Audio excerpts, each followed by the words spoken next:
সর্ষে ভোলা রান্না করব, তার জন্য এখানে ভোলা মাছগুলো ধুয়ে কেটে নিয়েছি।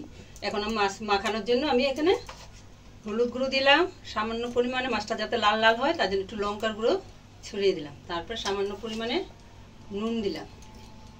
এবার আমি মাছটাকে মাখাবো।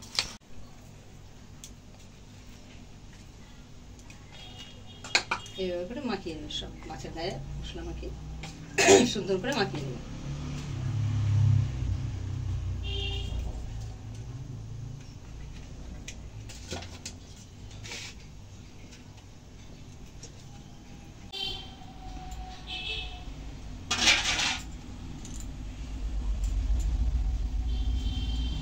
মাছগুলোকে এবার আমি ভেজে নেব। কড়াইতে তেল গরম হয়ে গেছে, এবারে একটা একটা করে মাছ দিয়ে দেব।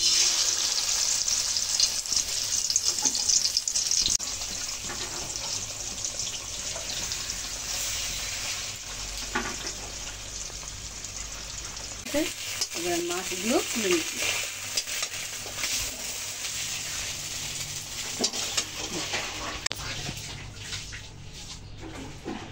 সবকটা মাছ এক এক করে ভেজে নেওয়া হয়েছে।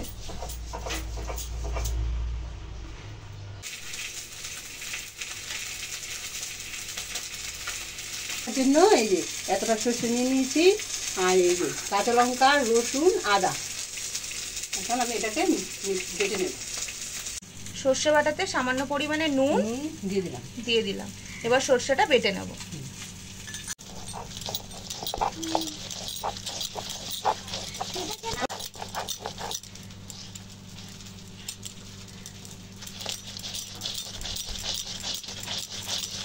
ভোলা মাছ রান্না করার জন্য এখন মশলা তৈরি করে নিচ্ছি। নুন দিলাম, পরিমাণ মতো নুন দিলাম। এবার লঙ্কার গুঁড়ো, সামান্য একটু লঙ্কার গুঁড়ো, সামান্য লঙ্কার গুঁড়ো দেওয়া হলো। তারপরে একটু সামান্য পরিমাণে একটু হলুদ গুঁড়ো,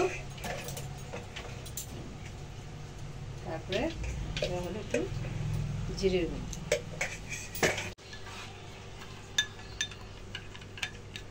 মশলাটা তৈরি করে নিলাম জল দিয়ে। কড়াইতে আমি এবার পরিমাণ মতো সর্ষের তেল দিয়ে গোটা সর্ষে আর তেজপাতা ফোড়নে দিয়ে দেব।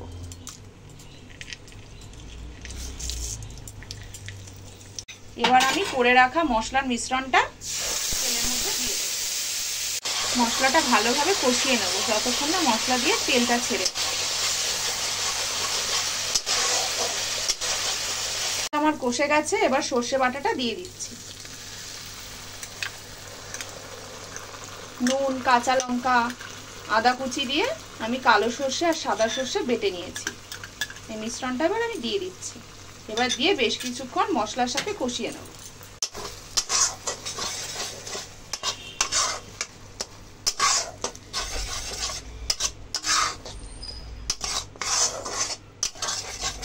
সর্ষেটা হালকা ভাজা ভাজা হয়ে গেছে মশলার সাথে। এবার পরিমাণ মতো আমার জল দিয়ে দিচ্ছি আমি। আপনাদের মাছ যতটা থাকবে আপনারা সেই অনুযায়ী জল দেবেন। হালকা ফুটে উঠলে এবার আমি এক এক করে মাছগুলো দিয়ে দিচ্ছি।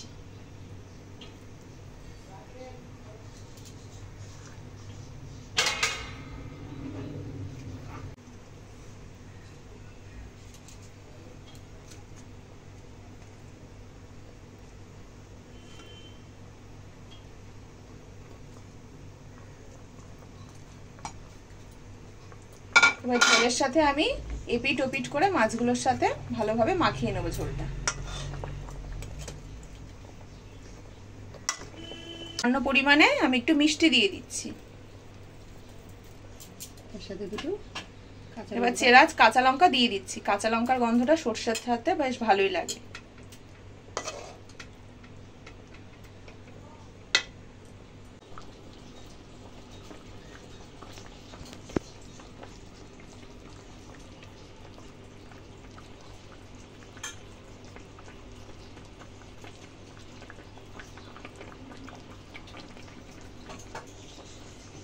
গেছে, এখন আমি ওপর থেকে কাঁচা সর্ষের তেল সামান্য পরিমাণে ছড়িয়ে দিচ্ছি।